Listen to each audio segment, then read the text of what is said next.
और कभी पूरी फैमिली में कोई भी इस फील्ड में नहीं है। कि फुल सिलेबस में भी इस टाइम तक आपके 550 अराउंड हाँ। मार्क्स आते थे। तो टेस्ट में कम मार्क्स आते थे तो ऐसा लगता था कि मेरे ही मार्क्स क्यों कम आ रहे हैं, बाकी सब तो बच्चे कर रहे हैं। और एंड फिर आपकी जब उस ईयर आपने अटेम्प्ट किया, नीट का एग्जाम दिया, तो कितने मार्क्स आए? तब मेरे सर टेस्ट में फिर मुझे समझ में नहीं आता था कि मैं क्या रिवाइज करूँ, क्या करूँ, कुछ भी नहीं।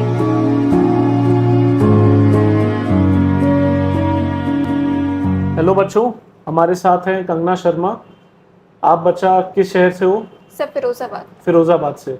और आपके नीट में कितने मार्क्स आए इस साल? 682। 682। मतलब आपका नीट में सिलेक्शन हो गया 24 में। यस। और कौन सा कॉलेज जा रहे हैं आप? GSV। बधाई हो आपको। Thank you. और आपके फादर भी यहाँ पर हैं, I am sure he is very very proud.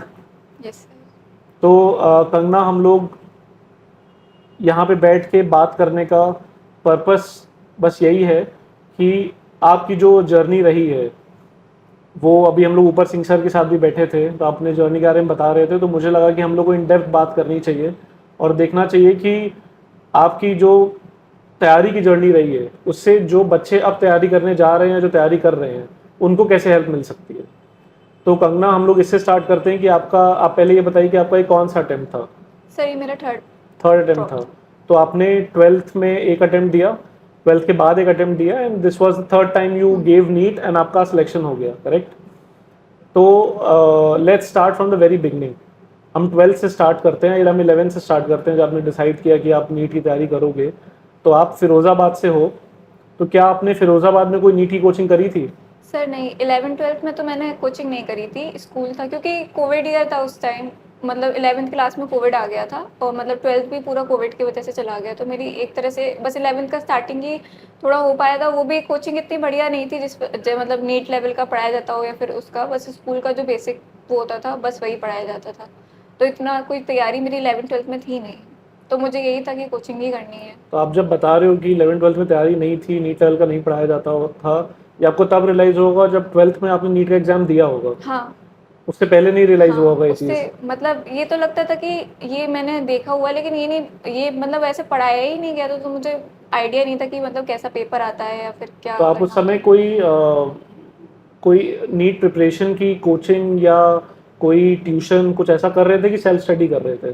Sir मतलब सेल्फ स्टडी चल रही थी क्योंकि कोविड ईयर था, बिल्कुल लॉकडाउन था टोटल उस टाइम पे, तो कुछ भी पॉसिबल ही नहीं था, बस ऑनलाइन या फिर जो पॉसिबल था वही।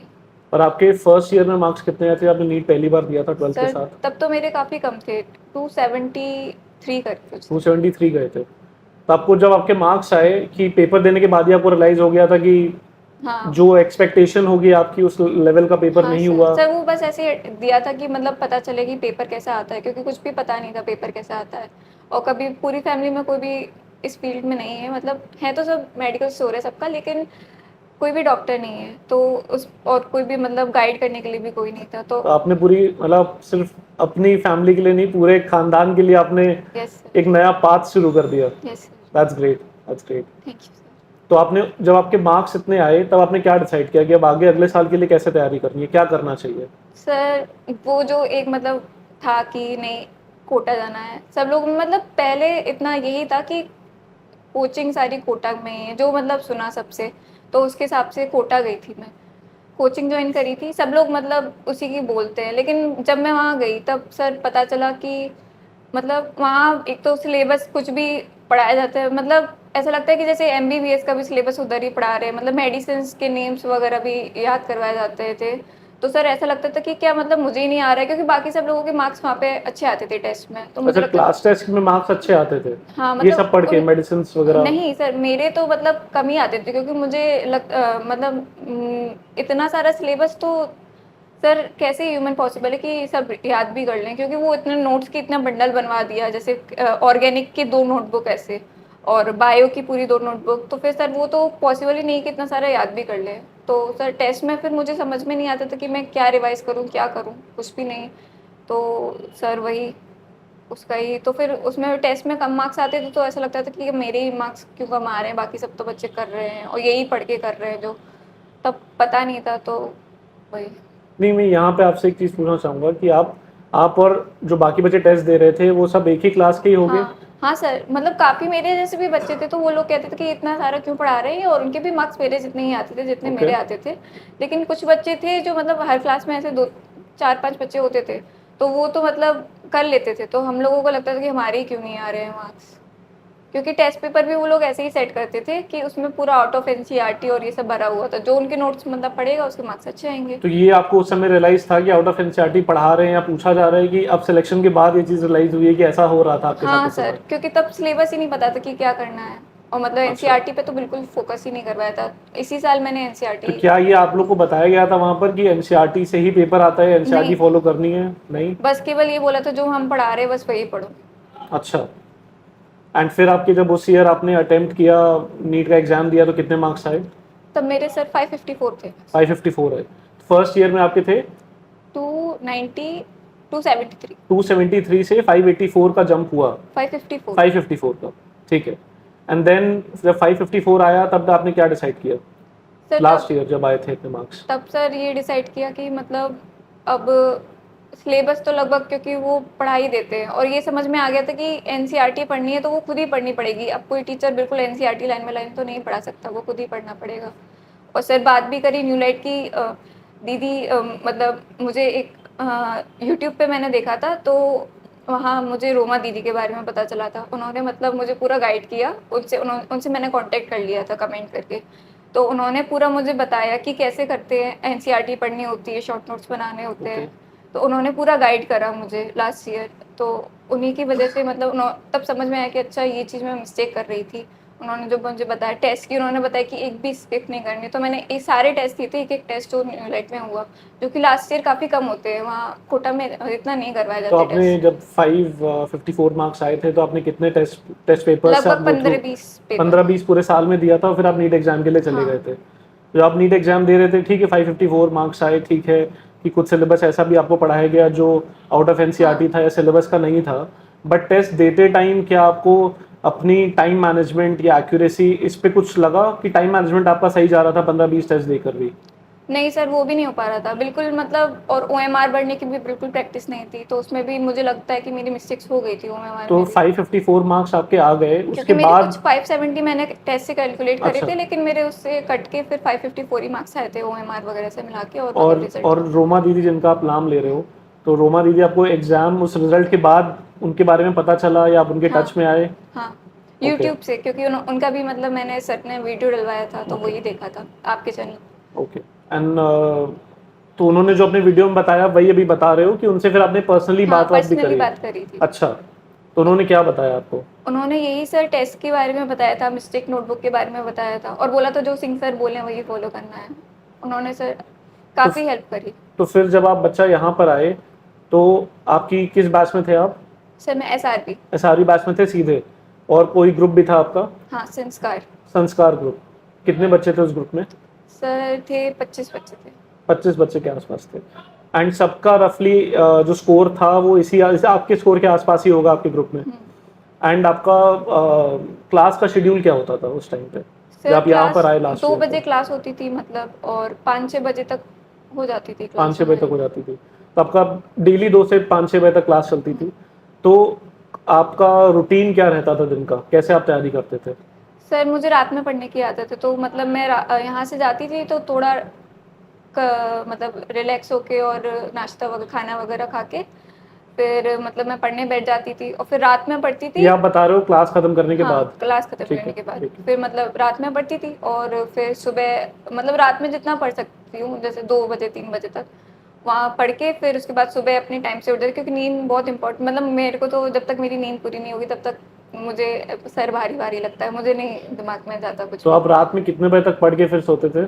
सर जब तक लगता था कि मैं पढ़ सकती हूँ 2 बजे 3 बजे, तब तक तो ये था। और मतलब एंड में तो यही हो गया था कि जैसे यहाँ से टेस्ट देने के जाने के बाद मतलब 2-3 घंटे रेस्ट, 7-8 बजे तक फिर मैं पूरी रात में पढ़ती थी, और सुबह उठ जाती थी फिर मैं, मतलब नींद कंप्लीट करने के बाद, लेकिन नींद बहुत इंपॉर्टेंट है। तो कंगना, मैं आपसे ये पूछना चाहता हूँ कि जैसे आप बोल रहे हो कि मैं नींद पूरी भी करनी ज़रूरी है ताकि सर भारी ना लगे, अगले दिन सब कुछ समझ आए, तो क्या आपका डेली का रूटीन होता था कि मुझे इतने घंटे पढ़ना है, कि ये रूटीन होता था कि इतना पढ़ना है? क्या होता था उसमें? सर मतलब जो जहाँ पे टेस्ट चलते हैं सर, उसके हिसाब से मैंने बना लिया था कि मुझे इतना इस टेस्ट से पहले करना है और इतना मुझे कौन इस सा टेस्ट से। टेस्ट? क्योंकि नीट न्यूलाइट में तो पार्ट बहुत सारी टेस्ट, टेस्ट नीट सीरीज है। टेस्ट सीरीज जो नीट मतलब की जो topic wise NTS, test series है, हाँ ठीक टॉपिक है। वाइज सर उसके हिसाब से एक बार तो सिलेबस आपको कंप्लीट करना ही है। और मतलब बाकी जो टेस्ट है एसबीटीएस, आरबीटीएस और पीसीटी वगैरह और यूबीटी, ये सब जो टेस्ट होते हैं सर, इनमें भी मतलब एक बार अगर आप अच्छे से उससे कर लोगे तो इनके टेस्ट के सिलेबस वही होते थे जो मतलब एनटीएस में आ चुका होता था,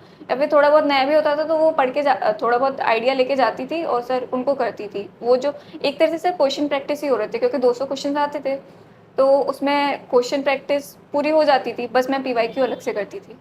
पीवाईक्यू आप अलग से करते हाँ थे, but PYQ I think papers में भी आते ही होंगे हाँ आपको। सर, पीवाईक्यू एग्जाम्पलर भी पूरे पेपर में एग्जाम्पलर भी होते थे, काफ़ी अच्छे पेपर हैं राइट के। और जब आप यहाँ पे फाइनली आ गए, आप एसआरबी बैच में थे, क्लासेस आपकी होती थी, तो फोकस एनसीईआरटी पे ही रहता था कि थोड़ा इधर उधर बाहर भी जाता था? नहीं, एनसीईआरटी पर ही सर ने स्टार्टिंग से बोला है, बाकी जो भी तुम्हारे पास नोट्स वगैरह हो सब फेंक दो, बस एनसीईआरटी ही पढ़नी है। सिर्फ एनसीईआरटी हाँ पढ़नी है? तो क्या आप डेली जितना भी आपका टारगेट रहता था कि मुझे इतना पढ़ना है, उसके बाद क्या आप कुछ क्वेश्चन प्रैक्टिस सेल्फ इवैल्यूएशन के लिए भी अपने हॉस्टल में करते थे कि आके सीधे टेस्ट देते थे? सर मतलब मैं पीवाईक्यूज ही करती थी। वो पीवाईक्यूज हर चैप्टर के 35-36 ईयर्स के होते हैं, तो वो अप्रॉक्स जैसे जो टॉपिक इंपॉर्टेंट है, चैप्टर इंपॉर्टेंट है, उसके मतलब काफ़ी होंगे, 100 क्वेश्चन है। और जो इतना इंपॉर्टेंट नहीं है उसके कम है, तो सर उससे हमें ये भी पता चलता है पीवाईक्यू करने से कि कौन से ज़्यादा इंपॉर्टेंट है, उससे कितने क्वेश्चन आए हैं। टॉपिक वाइज पीवाईक्यूज होते हैं, तो सर वही मैं लगाती थी, फिर यहाँ के टेस्ट देती थी और टेस्ट को ही रिवाइज करती थी सर, वही जो क्वेश्चन आते थे। अच्छा। हम्म, एंड कि मेरी क्या गलती हुई है। आपके कितने मार्क्स, जैसे हम लोग अभी आज सितंबर 1 है, तो लास्ट ईयर इस टाइम पे आपके कितने मार्क्स आ रहे थे न्यूलाइट के टेस्ट पेपर्स में? अब अगर याद हो तो सितंबर अप्रोक्सीमेटली में सर अगस्त पहले तो सितंबर में। मतलब काफ़ी कम थे, मतलब 550 के आसपास ही इस समय रहते थे। 550 के आसपास हाँ रहते मतलब थे। फुल सिलेबस में। लेकिन पार्ट टेस्ट में तो काफ़ी सही रहते थे, पार्ट टेस्ट में आ जाते थे 630 से ऊपर ही आते थे। तो आप 20-30 जब से। न्यूलाइट में आए तो क्या आपने स्टार्टिंग से ही फुल सिलेबस देना स्टार्ट कर दिया कि स्टार्टिंग में आप पार्ट सिलेबस देते थे फिर फुल सिलेबस देते थे? सर ने बोला था कि क्योंकि तुम्हारे मार्क्स 554 आ गए हैं तो तुमको स्टार्टिंग से ही फुल सिलेबस टेस्ट देने हैं। तो सर मैं स्टार्टिंग से ही फुल, फर्स्ट डे से सर मैं आई थी जिस दिन, उस दिन भी मेरा एक फुल सिलेबस टेस्ट था। ओके। तो यहाँ पे बच्चों ये बात इंपॉर्टेंट है कि आप लोग जिन बच्चों के मार्क्स ऑलरेडी 500 या 550 अबव आ रहे हैं, वो बच्चे स्टार्टिंग से ही फुल सिलेबस टेस्ट दें, राइट?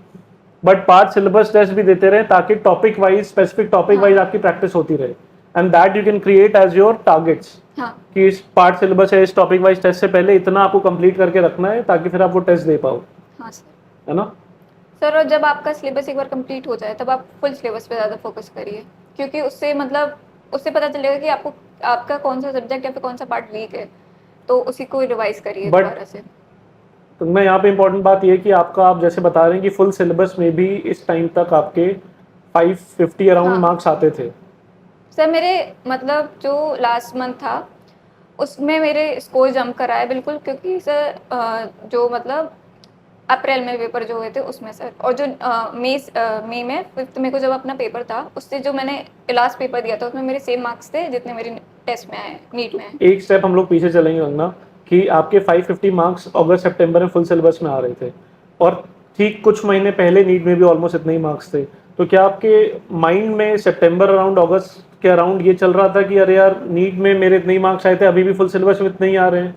क्या उसकी वजह से कॉन्फिडेंस लो फील करते थे आप? हाँ ऐसा कुछ होता था? सर लगता था, लेकिन वही रोमा दीदी और सर भी काफ़ी मोटिवेट करते थे कि तुम्हारा जब तक सिलेबस एक बार कंप्लीट नहीं हो जाता तब तक तुम्हारे मार्क्स कम आएंगे, तुम्हारा जब सिलेबस एक बार कंप्लीट हो जाएगा तो अपने आप मार्क्स पड़ेंगे।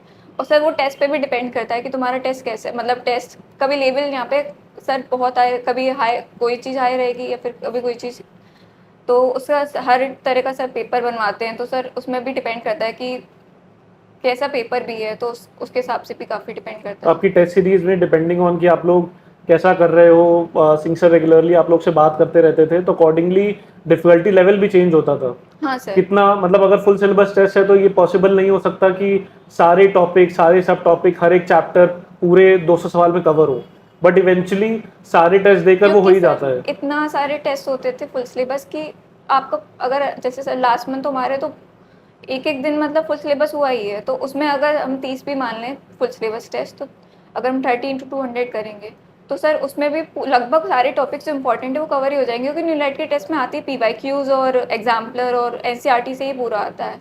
और सर मुझे तो नहीं लगता कि अप्रैल में जो टेस्ट हुए थे उससे बाहर कोई नीट में क्वेश्चन आया भी था। और मैंने तो सारे सर जो पार्ट टेस्ट हुए थे वो भी अप्रैल में रिवाइज कर रहे थे। ओके। सर मतलब कि जैसे रिवाइज में अपने नोट्स एक बार देख लिए कि क्या है, फिर उसके बाद मैं पार्ट टेस्ट को ही रिवाइज करती थी कि मतलब एज अ क्वेश्चन प्रैक्टिस। मतलब और कोई मैंने मॉड्यूल वगैरह वो नहीं करे थे, बस पीवाईक्यूज और सर के जो टेस्ट है वो। उसके अलावा आपने और कुछ नहीं करा? नहीं सर। एंड क्या कभी ऐसा भी होता था ड्यूरिंग योर प्रिपरेशन कि आपके मार्क्स स्टैग्नेंट हो गए हो, कि इसके ऊपर जा नहीं रहा है, हाँ सर, कि काफ़ी बार। कॉन्स्टेंटली बढ़ता रहता था, क्या होता था?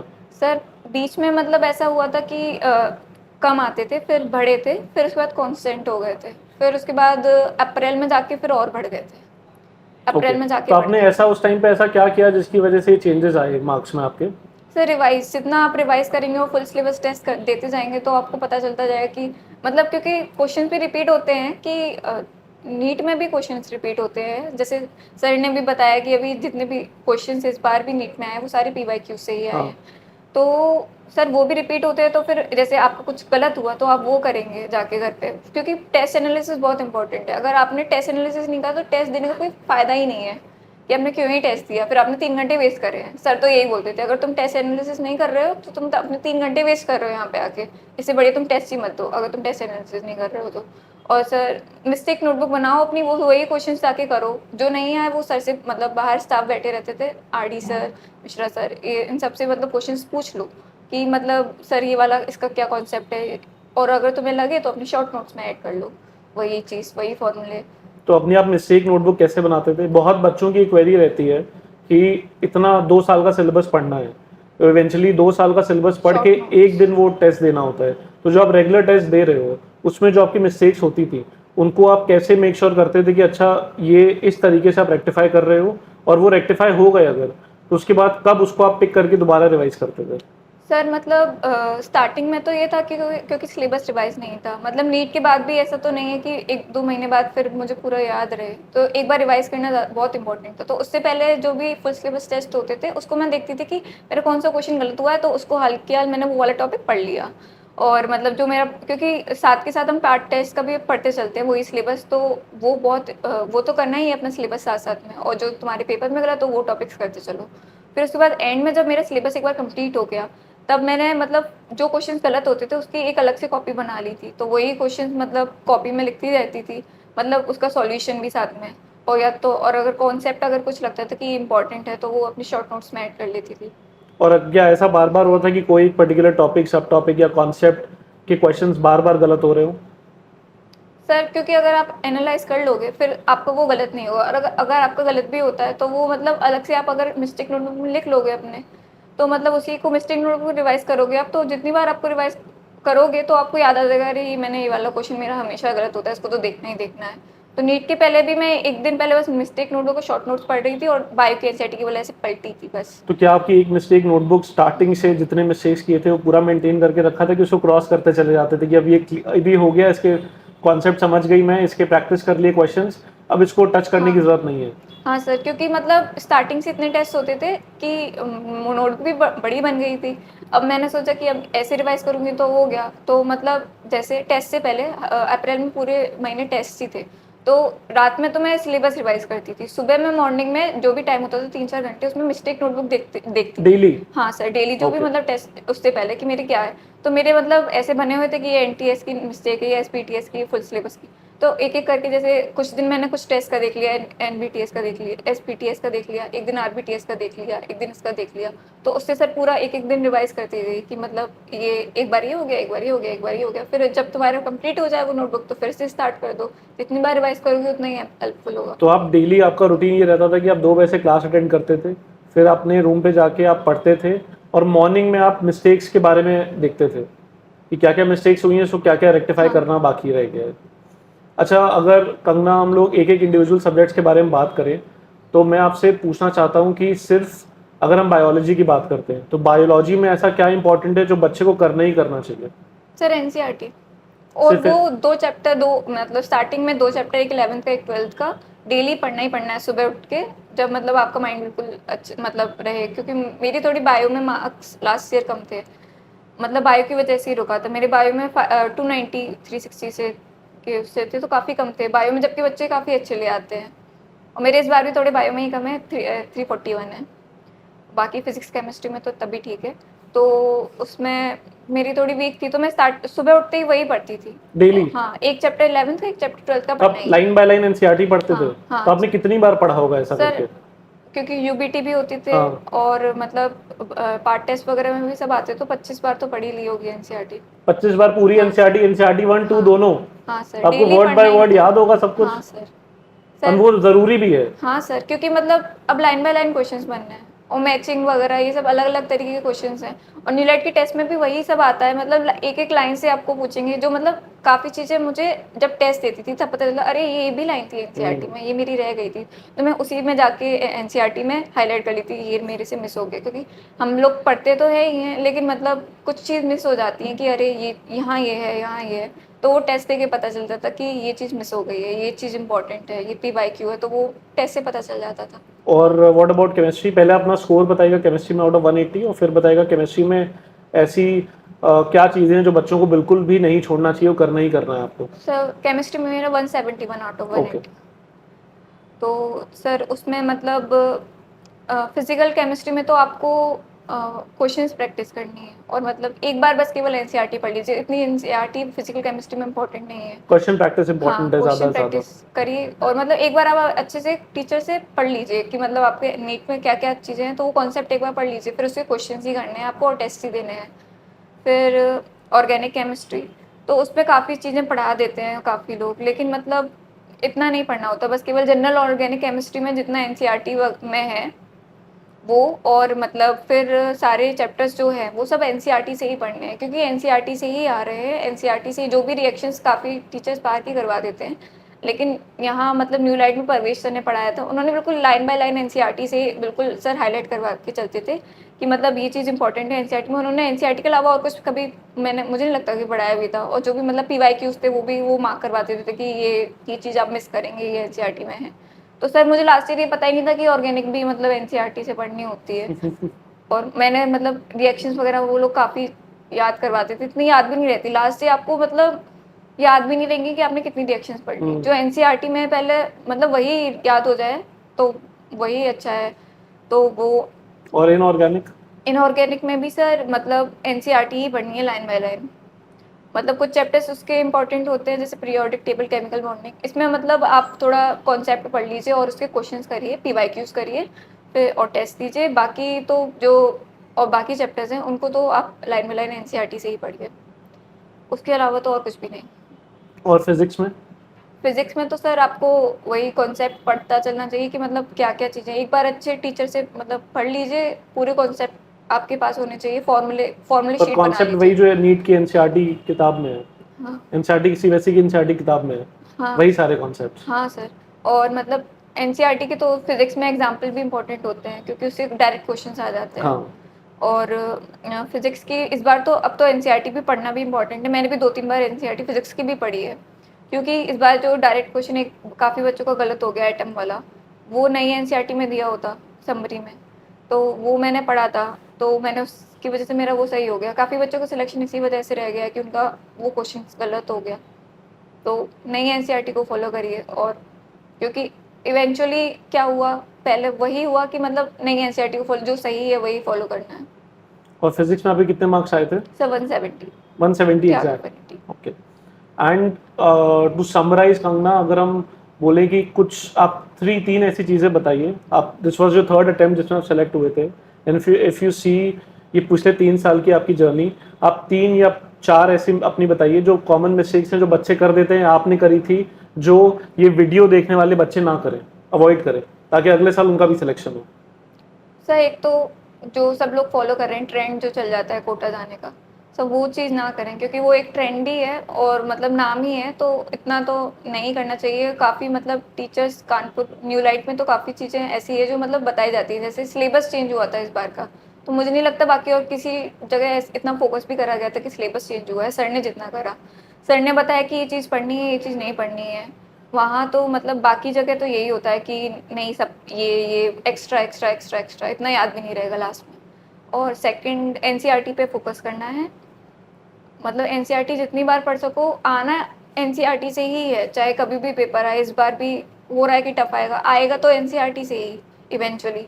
तो एनसीईआरटी पर ही फोकस करिए। और टेस्ट, मैंने लास्ट ईयर बहुत कम टेस्ट दिए थे, लेकिन इस बार न्यूलाइट में तो अप्रॉक्स 200 दिए हैं टेस्ट, 200 कोई टेस्ट ओके। approx। तो बच्चों को एनसीईआरटी के बाहर कुछ नहीं पढ़ना चाहिए और टेस्ट ज़्यादा देना चाहिए। तो आपके 20 टेस्ट से 200 टेस्ट पे जब आप गए हो तो आपका ये जंप आया मार्क्स में 554 से 682 का। So these 2 mistakes students should surely avoid, right? NCERT test. Okay. तो अगले महीने कंगना, कार्डिया का हमारा फंक्शन है जो एनुअल फंक्शन होता है, उसमें आप आओगे? यस आपके पापा आएंगे? Yes sir. फैमिली भी आएगी? मम्मी भी आएंगी। पक्का? तो आपके जीएसवीएम में 1 अक्टूबर को आपका पहला दिन है, तो उससे पहले हम लोग फंक्शन रखेंगे एंड आपके फादर साहब भी आएंगे और हम लोग पेरेंट्स को भी, उस दिन सिंह सर ने डिसाइड किया है कि इस साल कार्डिया के फंक्शन में हम लोग पेरेंट्स को भी उतना ही सम्मानित करें जितना बच्चों को करें, क्योंकि पेरेंट्स का भी बहुत बड़ा योगदान रहता है बच्चों के सिलेक्शन में।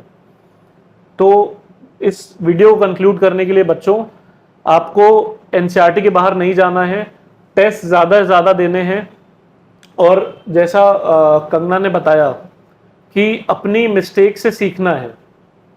इट इज़ नॉट अबाउट कि आप लोग पहले ही साल सेलेक्ट हो जाए, सेकेंड ईयर में ही सेलेक्ट हो जाएं।